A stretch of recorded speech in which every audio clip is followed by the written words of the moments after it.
A lot of life in the bar tonight, guys. A lot of life. A lot of noise, too. Those have guys. Oh, wait, they're quiet now. I love those guys. What is up, guys? Welcome into the pregame lounge. Awesome. Love the energy. Love the energy. We are presented by DraftKings Sportsbook. When you download the DraftKings Sportsbook app, make sure to use code DNVR when you sign up. Let me introduce who I got up here with me today. To my left is Brendan Vogt, or as he was referred to before the show, B-Rabbit. B-Rabbit, what's up, fellas? Ready to drop a verse? No, I hope the Nuggets Oh, should we tonight. redo segment 3? Don't do that. Okay. And don't drop a beat, but I'm ready to go. I also got here to my right, Eric Weedham. I am working on a graphic because that's how we do it here. I'm on the live. show and working on behind the scenes at the same time. Not going to be worth it on either front. I think it's going to be worth it. I got a sneak peek at it. Okay, all right. Also joined to my right, superstar Dev Johnson. First off, I'm excited about the graphic. I'm excited about a few of the segments that we have on the show. I'm Yes. excited about the game. It's a vibe check type of night. It could be a vibe check type night. We got a great show planned out here in the pregame. We're going to go over some game notes from Nuggets and Clippers. Thank you, Adam. Then we are going to talk about, could Michael Porter Jr. return this year? A certain NBA insider said today that it seems like it could be a possibility. Also, a special edition of Mail Form Corner. That should be a fun one. It's been too long. And finally, Dev's best DraftKings Sportsbook bets for the night. Let's go to game notes first. Nuggets are in LA against the Clippers, looking to get a win. How was Michael Malone's mood in the pregame? Michael Malone was in a good mood, and he made a splash. He made a splash, guys, with a big-time quote. Do we want to start there, or should I work our way there? Why don't we just start there? Okay. Michael Malone before the game with a controversial comment. Popeye Jones, we just got off the Popeye Jones tenure. He accidentally threw some players under the bus. Michael Malone did it on purpose. Quote, Nikola Jokic is not sexy. He's just we were not. saving this for a Mail Form Corner. Well, that's what I just asked. His wife might disagree. There's nothing about Nikola that is sexy to people. I will just say strong disagree, Mike, but we'll get to that. We'll get to that later in the show. I don't know how to use this phrase or not, but that feels like cap. It does feel like Cap. I should also say Michael, shouldn't I? That was not on purpose. He goes by Michael. All cap. Will Barton, who was upgraded to questionable after entering health and safety protocols, he is out tonight. Our own Harrison Wynn reported that one, actually. How about that? Isn't that fun? What else do we got? Austin Rivers. Here's a crazy story. The Nuggets were practicing in UCLA yesterday, and Austin Rivers had to leave practice and go to the hospital after an allergic reaction. The Nuggets didn't specify what it was a reaction to, but he should be good tonight. Good to go tonight, apparently, but a scary scene at Nuggets practice yesterday. Yeah, Malone said he had trouble breathing. Oof. So that's scary. But he's good to go. Back in the lineup. Dude, the show must go on. If I went to the hospital to visit somebody, I would be out for 3 days. He was in the hospital because he was having an allergic reaction. He's playing NBA basketball tonight. Oh, yeah. All right. I guess another reason why Austin Rivers is better than I am. Yeah. Can't keep him away from those Depog chains, He's dude. always banging. Got a taste. There's always something wrong with him. He's trying to get a third straight defensive player of the game chain. That's Nothing right. is going to keep him from that. Except for maybe his defense. And then Michael Malone on Roddy McGruder and James Ennis. They're vets. You could see in shoot around this morning. They picked things up very quickly. They've been around the block, Malone says. All right. Yeah, they have been around the block, but I believe both are in the lineup or available tonight. James Ennis and Rodney McGruder, the two newest Nuggets. Rodney McGruder, of course, Nuggets got in that Bull trade. James Ennis just signed on a 10-day. So we'll see if any of them get on the floor tonight. We'll see. Michael Malone, I had this from the pregame that I picked up on Nikola Jokic. He was just really heaping praise on Nikola Jokic other than that first quote you said, which we'll talk about in segment 3. I have a lot of thoughts on it. But I don't know if it was because he was in LA and there's a lot of media there. He was asked about him as well, but Michael Malone goes, I think Nikola Jokic is one of the more disrespected reigning MVPs that I can think of in terms of the attention that he gets. And then he went on to say, just great stuff about Nikola Jokic. I think he takes more satisfaction in winning games when he doesn't have anyone around him. In practice, he practices harder than anyone. In workouts, he works out harder than anyone. And this year he went from going home after shoot-around in games and playing video games to going home and being a dad. Yeah, we haven't had these type of Michael Malone, like, Jokic glow-ups in a long time. Yeah. So, like, this is the first time that we, like, get to see him do that. He also, like, has the jokes about him being boring. He now brings in fatherhood. But I love when he gets into trying to motivate him in different ways. And I feel like being in L.A. does have a lot to do with the fact that this is a time that he's going to talk about, you know, the MVP and his best player. So I think it was tactical, but also I know that Malone means it. He definitely means it. Man, I want somebody to heap some effusive praise onto me. Maybe I will in the postgame, depending on how you do and the rest of this pregame. We'll just say that you don't mean it, but just for practice, maybe you guys could give me pretend compliments. I'm not going to call you sexy, though. Well, nor will I call you not sexy. Oh, leave the door open. I like it. I also respect Twitter hasn't had a lot of ammunition lately, and so Michael Malone throwing them a little bone. There you go. He's disrespected. He says it. Dude, I love respect Twitter. It's the great part of Twitter. Another storyline for tonight, guys. Marcus Morris is playing for the Clippers. He's not only playing, with all the injuries that LA has, he's the Clippers' number one option. Like, he's their go-to guy with no Kawhi Leonard, no Paul George. Of course, we all know and remember about the incident with Nikola Jokic and his brother, Marcus Morris's brother, Markieff. Are you concerned about what could happen, any chippiness that could develop tonight? Nope. Can't wait for this to be over. I understand why you're asking, but I can't wait to never be asked that question again. I'm sure Marcus Morris cares, but I'm sure he won't drop the gloves and fight Jokic. As you said, he's important to the Clippers' prospects of winning. And more importantly, I think he would probably understand how many eyes would be on that, how swift and strict the retaliation would be from the league. Mm-hmm. So I just can't see it happening. There's a basketball game to be played. I know Marcus cares.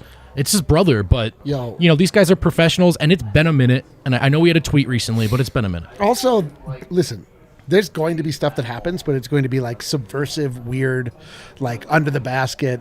You know, it's not going to be like he's going to challenge him to a fight. It's going to be the same style of retaliation that his brother used the first time on Nikola Jokic. It's sort of their style. Like, so I anticipate, like, you know, he'll go up for a rebound and he'll like swing an elbow kind of thing. Like, but I mean, it's not. You're right. Nothing is going to happen. Mm-hmm. Yeah. With Morris, he's like actually known as like a physical player. Like, that's how he plays. He does like try to be physical with guys. He is aggressive in those manners. So I'm sure that refs are going to try to calm them down. There's probably a conversation like just going into it like as a temperature check just to see if they're calm. But I do expect there to be a moment in the game that it just does get chippy. But that's kind of just who they are. Jokic on the other end as well. Like, that's just how they are. But I don't think that it'll go too much. But expect a moment. I also think Marcus Morris can't risk getting himself thrown out of the game, because if that happens, it's just an automatic L for the Clippers, who need a win. I mean, the Clippers need a win. They've lost 3 out of their last 4.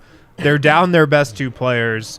It's kind of on his shoulders if they could actually get a W tonight. God, can you imagine? Like, he takes some hard foul on Jokic and then the game's just over. They don't have enough players. It's like, well, all right. We got the Nuggets starters tonight: Monte Morris, Austin Rivers, Aaron Gordon, Nikola Jokic, and JaMychal Green sticking in the starting lineup. Dev, do you like this starting lineup for Denver? We saw it last game. We saw it the game before that. JaMychal Green there at the 4. I do like it. I'm a little bit shocked that Austin Rivers is going straight into the game as a starter, especially with like the news coming so recently. Like, given yesterday's events, that shocks me a little bit. I mean, he's been playing well, and you don't want him to like take any steps back, so you do have to keep the momentum going and like his mental to just be like a guy that they rely on. But I am shocked about that. As far as the JaMychal Green being a starter, I'm not shocked about that. It's been working. Mm-hmm. You go with things that are working. You go with things that just kind of make sense. JaMychal Green has not been playing bad as a starter, so why would you change that up? And you're trying to, get his morale up, trying to get his confidence going. So I think that is just a smart move to just stick with what's been working. It's not broke, don't fix it. Do you like it, Vogt? I do. I know you talked about that dynamic with AG, which is probably among the top things I'm watching tonight. And to elaborate, we mean him being relegated to a corner shooter, which is, of course, suboptimal in terms of extracting Aaron's value. But I do think, like, I'm sure the numbers on this lineup are fairly good so far, right? Like, they're doing fine, and they've won these games. So I think it's worth another shot, but I'm sure we'll all have our eyes on what sort of effect it has on the offense. But I like how active Jamichael's been in the dunker spot. I do. Yeah. We'll see how the Aaron Gordon dynamic plays out tonight. Like you said, it's one of the top things I'm definitely watching for. But I think maybe Jeff Green gets back into the starting lineup eventually. But I'm with Dev. I'm not surprised they're continuing to roll with it because I think Malone probably likes the confidence that these couple of good games that Jamichael Green has strung together is giving him. Because, look, I think Jamichael Green's confidence was kind of rattled earlier this season throughout most of this year when he's been coming off the bench. Can't even, like, get a dunk to go down, is traveling every time he gets the ball into the rim. He's had a couple good games. He's probably feeling better about himself. I bet Malone wants to continue to see that through, you know? Definitely. And the dynamic we've discussed each time it's been brought up is that not only does it help Jamichael Green, it helps Jeff Green to play with Facu Campazzo and be able to have that rim running presence on the second unit. So it not only is it ain't broke, it leads to something else that ain't broke. Just a whole lot of unbrokenness. Unbrokenness. Yes. And we're not broke. I'm broke, bro. We're going to talk after the show. We'll talk. Remember that favor I asked you for? Let's move on to segment 2. The chat is clamoring for it, absolutely clamoring for it, so let's get to it. Adrian Wojnarowski said today on NBA Today, just an aptly named NBA show on ESPN. Hell yeah, dude. That comes out every day. A daily NBA show. Well, let's call it NBA Some Days. Woj said today, and I'm going to read the quote here. We've also got the clip. Woj said, Denver has not ruled out the possibility that it could get Jamal Murray back, that it could get Michael Porter Jr. back this season. Kale, do you want to go ahead and play that clip here? Remember, this is a Denver team that has not ruled out the possibility that they could get Jamal Murray back this year, that they can get Michael Porter Jr. back. And, that was a big part of why Jeff Green went to Denver, chance to win a championship. And, whether it's this year or next year, they're going to have a nucleus there around Jokic again. If those guys can get healthy and do it, whether it's this year in the playoffs or next year, where Denver's going to be back in that championship conference. All right, so the Nuggets have not ruled out Michael Porter. We know that. Obviously, Jamal Murray hasn't been ruled out for the entire season. I'll go to you, D-Line, first. Does that get your juices flowing? Does that get you a little excited? With juices flowing? I had to go to him first on this. Dude, the juice is loose. I don't think you're ready for this. No, listen, I personally have not ruled out the possibility of marrying Marilyn Monroe. She's been dead for some time, way out of my league, but I'm not ruling the possibility out. She's been I don't know dead what this for means. some time. Not ruling it out the possibility. I have no idea what that means. That's your crush? No, I don't know. It was the first person I could think of. Marilyn Monroe. I mean, once she died. Yeah, not even when she was alive. Even I don't know where I'm going with this. I think I might be a creep. That's what we figured out. I think we just discovered it live on the internet. Wow, you really nailed that, dude. Wow, that was rough for me. All right, thank you for that. Let's go to Dev. Dev, does this get your juices flowing? That's music to my ears, honestly. Just to have any type of wins or anything going in the right direction when it comes to Michael Porter Jr. For him to be actually moving in the right direction, that goes a long way. As well as it gives the Nuggets hope. Even the guys on the team, even if it doesn't happen, at least you could have the idea of let's just work hard, let's play extremely well because help is on the way. Our guys are going to be back, and that's when you're at your best. So it gives the team hope, even if it's false hope. There's a glimmer of it, and also it makes Michael Porter Jr. want to work hard in his recovery because maybe there's a chance that he does come back. So I think that it's a win all around. Maryland. Ooh, this was the most professional I've been, not laughing the whole time Dev was talking. Anyway, go ahead. Vogt, does this feel like Michael Porter Jr.'s rookie season when he wasn't really ruled out, but we all kind of knew he wasn't returning? Or do you think there actually could be something here? I mean, look, the way I view this is that it's not new information, right? Like, when this broke, the Nuggets said it's indefinitely, and, some newsbreakers were careful not to use the language that he was done for the season. And as you pointed out, the Nuggets have not ruled him out. So, to me, this was always on the table. The only thing is there's a difference between can this be done and should it be done from the Nuggets perspective, considering it's his third surgery. And so, look, could they get to a point where Porter could be cleared to play basketball this year? I think that's absolutely on the table. Mm-hmm. But Denver deciding, okay, let's go ahead and do this, I still have reservations. So I'm excited. It's an important reminder that not all is lost, Yeah. But at the same time, I'm not going to hold my breath for this because I don't think it's necessarily an update. Yeah, I agree with that. I don't think it's something that we should definitely bank on happening, but it is something I think we're probably going to be talking about until the Nuggets are actually eliminated from the playoffs. And that aspect of it kind of sucks. Yeah. Because like it was in Porter's rookie year, I remember talking with people during that second round series. It was with Portland, his rookie year, right? And we were like, Michael Porter Jr. could definitely knock down a three with more consistency than Juancho Hernan-Gomez right now. Like, we should just, activate Porter. Are we going to be having that same conversation in the playoffs this year? Instead insert Marcus Howard for Juancho? We are crawling through a vibes desert, just looking for just one oasis of one puddle of vibes anywhere. And just the notion, the very idea that we could be given back. You're right. Jamal Murray and Michael Porter Jr. in this, our worst season ever. That's the little carrot. It just keeps you coming back. Because, listen, if we get those guys back, I mean, they would obviously, you couldn't expect them to just jump back in and be incredible right away. Sure. But all the same, just the notion that there are guys that could come back on this team that could make baskets from closer than 5 feet, that sounds like an amazing thing. And it would bring us back to where, we know we can start to evaluate this team for who we know they actually are, the way that they were actually constructed with their two max level players that they were really counting on this year. The idea that they could come back is, it's just, I don't know. I don't want to get too excited, but I can tell you already are. Well, I still can't get over that Marilyn Monroe thing. I'm not going to lie to you. I can't get over it either. Sometimes you just talk yourself into a hole. It was the weirdest thing I've ever said, and I don't care. Yeah. Dev, if the Nuggets get Jamal Murray back, if they get Michael Porter Jr. back, I know we don't know exactly what level they're going to be playing at. Does that put Denver into the top contending tier of teams with the Golden States of the world, with the Phoenix Suns of the world in the West? The vibes will be forever returned. Oh, wow. When that happens. It's dude. Because really, they were one of the best teams in the NBA when that happened. When they were all full healthy, they were looking like the best team. Like, I really do think that right now, there's not a team that stands head and shoulder above the rest. So they would be right back in the mix. And a team that you really do feel like could, compete with all these, really good teams.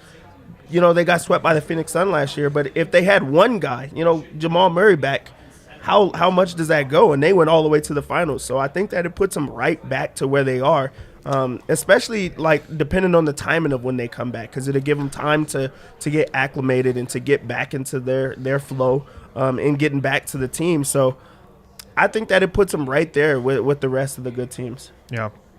We'll see. Like I said, it's probably going to be something that we have to continue to track for the rest of the regular season, but that's why we're here. That's what living in purgatory is, baby. Yep. That's right. Yeah.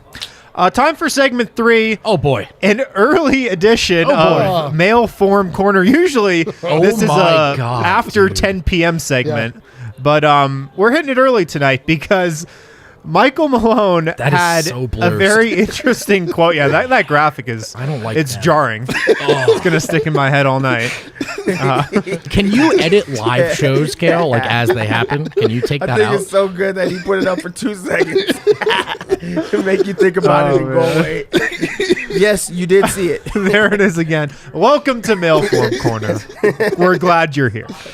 But Michael Malone, Vogt teased it a little earlier in game notes, but he had a quote today talking about Nikola Jokic's level of sexy. And what Michael Malone said is, Nikola Jokic is not sexy. He's just not. His wife might disagree. This is an actual quote. There's nothing about Nikola that is sexy to people. He was talking about this in the context of he's the most under-talked about MVP in the history of the league. I gotta say, I've never disagreed with Mike Malone more about something. No, it's true. I vehemently disagree.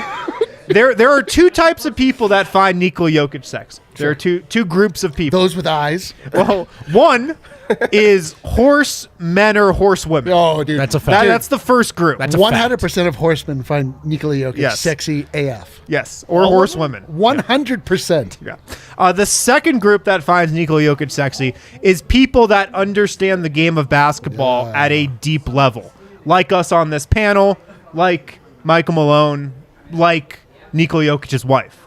So those are the true groups of people, but I've never disagreed with Michael Malone more. I know. Wow.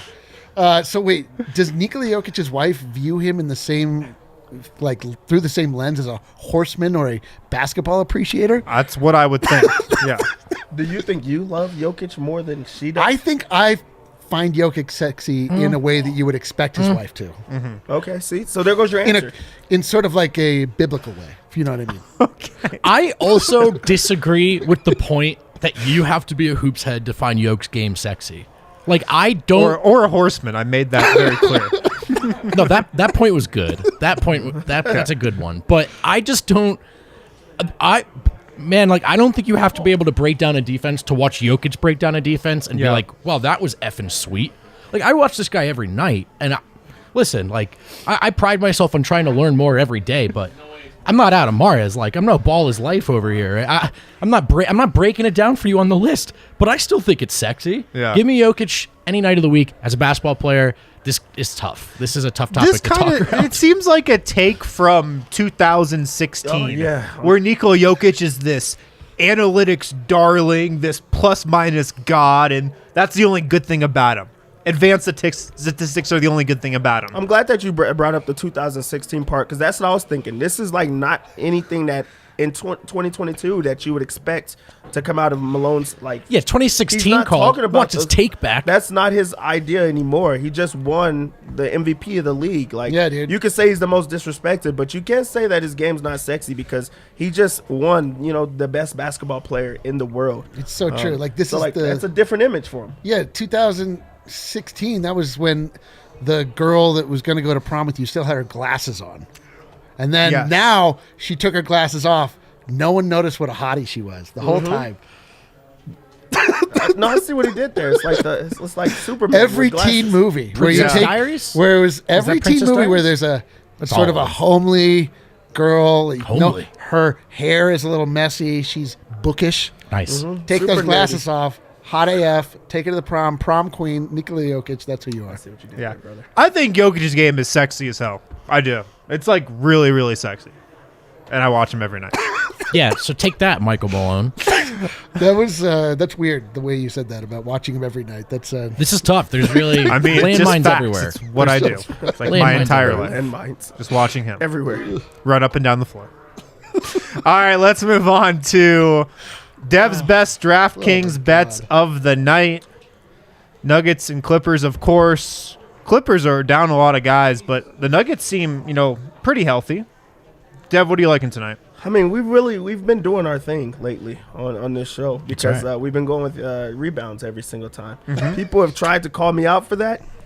F you, because we've been winning. We've been winning. yeah, right. Like, People have tried to call We're me. gonna take a look at it. Nuggets come in as 3-point favorites in the game. That one's a little bit shocking to me, just because that Clippers team is not good to me. They just aren't. Down to 2.5 on my board, Dev. See, and I need to refresh. The last time we've seen these two teams play, it was a closer game. There was guys that just kind of like erupted, like went off. Low scoring game last time. So I do like the Nuggets as a money line. I don't know if I want them at 3 points, but I do like the money line. Also, I like the under 213.5. Like they got to 203 last game, and that was with guys that really should not have been scoring that kind of went off. Like the Bostons of the world and things like that. So I like the under 213.5 as one, and also the Nuggets to win. I'm sure you could just parlay those two. We're going to stick with the rebounds. Like, we're not going away from that. Yeah, we won't be bullied into bad bets. Yeah, we're not going to do that. Like, he's going to get 13.5 rebounds. I also think that he has a little bit more motivation in this game with the Morris, brother. I think that it is going to get chippy at some point. We already know, like, he's going to go into FU mode when that does happen. I do think that the Clippers are going to send, like, double teams his way. And the book is out on how to defend Jokic. Yeah, they're going to try, like, a lot of different things to rattle him. I don't think that it's going to work. So we're going to take the points, rebounds, and assists. It's lower than it typically is. So I like it at 47.5 as well. So I'll lock in the rebounds because you just have to. But I really like the 47.5 on him. Another thing that really does stand out is they have Marcus Morris at 19.5 points. You better take the under. Who's going to guard Marcus Morris? Is it going to be Aaron Gordon, Denver's best defender, or is it going to be JaMychal Green, Denver's muscle? I think that they'll put the muscle on him. I really do think I kind of like the idea of putting JaMychal Green on him. You also don't want to get him started. So I think that really taking the under a Marcus Morris, 19.5, he's not that type of scorer. There are nights that he could do well, but I just don't see that happening. Plus, that's fun to cheer every time he misses. Every single time. Like, this is... Everyone says that they don't like my bets for the other team. This is one we could all get. We're all into. See, we're into your bets. You fade the other team, not where you celebrate. Right. Okay. See, that's where I went wrong. Not when you're like, I don't like the Nuggets tonight, but Derrick Rose. I've got a 4-pick parlay. Do you guys want to hear it? Oh, I would love to hear it. This parlay, I feel like, is the greatest parlay that's ever been constructed. Okay. Anyone who doesn't take it is a fool. The Marilyn Monroe parlay is what we'll call it. This is the sexiest current parlay. Important disclaimer. Ignore what Eric just said. Yeah. Bet at your own risk. Yeah, that's right. Don't be bullied into betting on my behalf. Anyway, here it is. Number one, Nikola Jokic, 24.5 points. I like that. Over. I like that. Easy. Nikola Jokic, over 13.5 rebounds. Lock. I like that. I can do that. He might get that in half. Nikola Jokic, 1 block. Love that. And Monte Morris, 1 3-pointer. Right, Monte in the starting lineup. Those 4 together will net you plus 400. Wow. Yeah, that's a win right there. That's a win. What a great parlay. Man, you did your thing on Thanks, that. bro. You might as well put in Marcus Morris in there. I got my own parlay. You do your own thing, man. All right, whatever. I was on this side. He was all for it. That's plus 400 You like anything, though. Like Vogt? I put, I really. The only thing that I think is we could change it up and take Facundo Campazzo rebound. Oh, they don't have it on the board. They're not on the Don't board. have it on the board? Well, I'm done with the segment. You guys let me know when you're ready to go. Can we get... But what do they have for a Facu Campazzo block is my question. Oh, my God. Don't Facu bet that. Campazzo's third on the Nuggets in blocks, if you guys didn't know. If you go back and look at him, most of them you could call steals, but And I they would. give him blocks for Yeah. them. Plus 170 over 0.5 blocks. I might put a unit on that. Hey, he averages, I think, 0.5, 0.6. So, Avs And scored. the And Avs the have Avs just keep tied it up scoring. at 4. The Avs keep Let's scoring. go Avs. All right, that is a good note to end on. We'll be back for the post-game show. Hopefully it's another Vibes Lounge. winner's Vibes lounge. Lounge. It's a winner's lounge. Monte, We'll talk to you one guys then. 3-pointer. 1 3-pointer for Monte.